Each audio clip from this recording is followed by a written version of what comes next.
Hello. तो हम लोग इसमें देखेंगे कि जो हमारे संबंध हैं उस संबंध में कौन कौन से मूल्य होते हैं। तो इसमें मुख्य रूप से जो रिलेशनशिप हैं वह रिलेशनशिप 9 कैटेगरीज में डिवाइड किए जाते हैं। तो इसमें सबसे पहला है कि हार्मोनी ऑफ द फैमिली किस आधार पर बनती है और फैमिली में किस तरह के हम मूल्य को स्थापित कर पाते हैं। तो सबसे पहला जो रिलेशन बनता है वह सेल्फ टू सेल्फ है। सेल्फ से यहाँ से है कॉन्शियसनेस, एक व्यक्ति का कॉन्शियसनेस दूसरे व्यक्ति के कॉन्शियसनेस को जाने, पहचाने और उनके साथ तारतम्य स्थापित करे, उनके साथ रिलेशन को इस्टेब्लिश करे। तो एक सेल्फ दूसरे सेल्फ के लिए पहचान और उस पहचान का निर्वहन करता है। और इस तरह से हम मुख्य रूप से यहाँ पर देखेंगे तो मुख्य रूप से 9 मुख्य बिंदुओं से हम अपने संबंध का निर्वाह करते हैं और इसमें हम जस्टिस को पाते हैं, जैसा कि आप इस स्लाइड में देख सकते हैं कि right feeling within, right feeling others. हमारा अपने अंदर क्या सोचना है और हम दूसरे के लिए क्या सोचते हैं। तो मुख्य रूप से यहाँ पर देखेंगे तो हम देखते हैं कि हम अपने आप में अवेयर हैं और अपने आप में गाइडेड हैं। और ये जो हमारी राइट अंडरस्टैंडिंग के आधार पर जो हमारी हैप्पीनेस है वो डिफिट है, कंटिन्यूअस है और अनकंडीशनल है। ऐसा नहीं है कि आज हम थोड़े समय के लिए प्रसन्नता चाहते हैं और फिर प्रसन्नता को हम छोड़ देना चाहते हैं। नहीं, यह हर व्यक्ति का अपना भाव होता है कि वो जो है अपने प्रसन्नता को लंबे समय तक बनाए रखे, पूरे जीवन तक चाहता है। तो प्रसन्नता को बनाए रखने के लिए हमें संबंधों को भिन्न भिन्न रूप से जीते हुए आगे की ओर बढ़ना पड़ता है। और जो वहाँ पर हम अदर्स की बात करते हैं, in terms of feeling you are a persons to express himself as well as to relate other one. तो हम इस में इसको देख सकते हैं कि जो हमारा बिहेवियर है वह किस तरह से फाउंडेड होता है और उस बिहेवियर को हम किस तरह से फील करते हैं और वह राइट अंडरस्टैंडिंग के आधार पर किस तरह से आगे की ओर बढ़ता है। तो इसमें अगर आप इस स्लाइड से देखेंगे तो यहाँ पर यह है कि हमारी जो अंडरस्टैंडिंग है वो राइट अंडरस्टैंडिंग के आधार पर राइट फीलिंग और राइट फीलिंग के आधार पर हम राइट बिहेवियर करते हैं और इसके आधार पर harmony in the activities of the self, हमारे सेल्फ के अंदर की जो हार्मोनी की एक्टिविटी है वह हमें हैप्पीनेस की ओर देती है। दूसरा है with the other human being,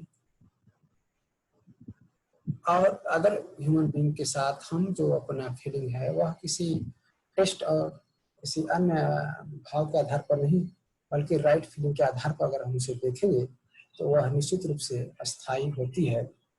और यहाँ पर अगर आप इसमें देख सकते हैं, feeling of assurance is continue on the intention of the other. हम दूसरे को भी अपने ट्रस्ट के आधार पर वैसा ही महसूस करते हैं जैसा हम हैं। तो इसमें हम उसको देखते हैं कि हमारा जो रिलेशन है एक सेल्फ से अदर सेल्फ के बीच में, वो रिलेशन जो इस्टेब्लिश हुआ है यह रिलेशन सिर्फ बॉडी का नहीं है बल्कि ये रिलेशन हमारा सेल्फ के आधार पर है। हम सेल्फ से सेल्फ को रिकॉग्नाइज करते हैं और फिर हम सेल्फ के आधार पर बॉडी की आवश्यकता और बॉडी के डिमांड को फुलफिल करने का प्रयास करते हैं। अब इस बॉडी की आवश्यकता को फुलफिल करने में हमें कुछ फिजिकल फैसिलिटीज की आवश्यकता पड़ती है और वो फिजिकल फैसिलिटीज हमारे लिए आवश्यक है। तो हम बॉडी के नर्चरिंग के लिए, बॉडी के स्वास्थ्य के लिए, बॉडी के रख रखाव के लिए भी हम फिजिकल फैसिलिटीज का यूज करते हैं। किंतु इन सब के साथ साथ हम अपने संबंधों को भी भिन्न भिन्न रूप से पहचानते हैं। जैसे कि अगले स्लाइड में हमने देखा था कि जो हमारा संबंध है वह किस तरह से प्रभावित होता है और संबंध को बनाए रखने के लिए हमें फिजिकल फैसिलिटीज और राइट अंडरस्टैंडिंग का हम जो हेल्प लेते हैं। जैसे इसमें ट्रस्ट है, फंडामेंटल वैल्यूज है, तो ट्रस्ट बहुत ही आवश्यक चीज है। अगर हम अपने संबंधों को लंबा बनाना चाहते हैं, हमारा ट्रस्ट जो है वह निश्चित रूप से एक दूसरे के साथ राइट अंडरस्टैंडिंग के आधार पर डेवलप करना पड़ता है। और राइट अंडरस्टैंडिंग के आधार पर जब हमारा ट्रस्ट होता है तो हमारा जो संबंध है, रिलेशन है, आगे की ओर प्रोग्रेस करता है। अब इसके आधार पर हम दूसरे संबंध को देखें, जो रिस्पेक्ट है।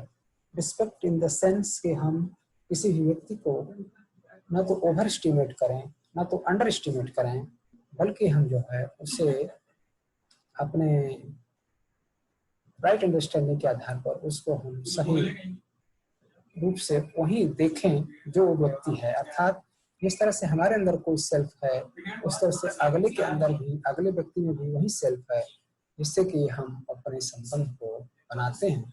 और इसमें तीसरा जो स्थापित मूल्य है वो होता है, पहला है ट्रस्ट है, दूसरा है रिस्पेक्ट, तीसरा है अफेक्शन। हम जो है किसी का व्यक्ति को अगर देखना, किसी व्यक्ति को केयर करते हैं तो उसके प्रति हमारा अफेक्शन होता है। तो इस तरह से हम अपने सामाजिक ताने बाने के अंतर्गत अपने संबंधों को बनाते हैं और उस संबंध को लेकर के हम आगे की ओर अपने जीवन को कंटिन्यू कर पाते हैं। इस तरह से हम इन मूल्यों को, जो स्थापित मूल्य हैं, उनको हम लोग अगले क्लास में देखेंगे, जिससे कि हमारा अगला लेक्चर होगा और ये लेक्चर हम यहीं पर क्लोज करते हैं।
ठीक है।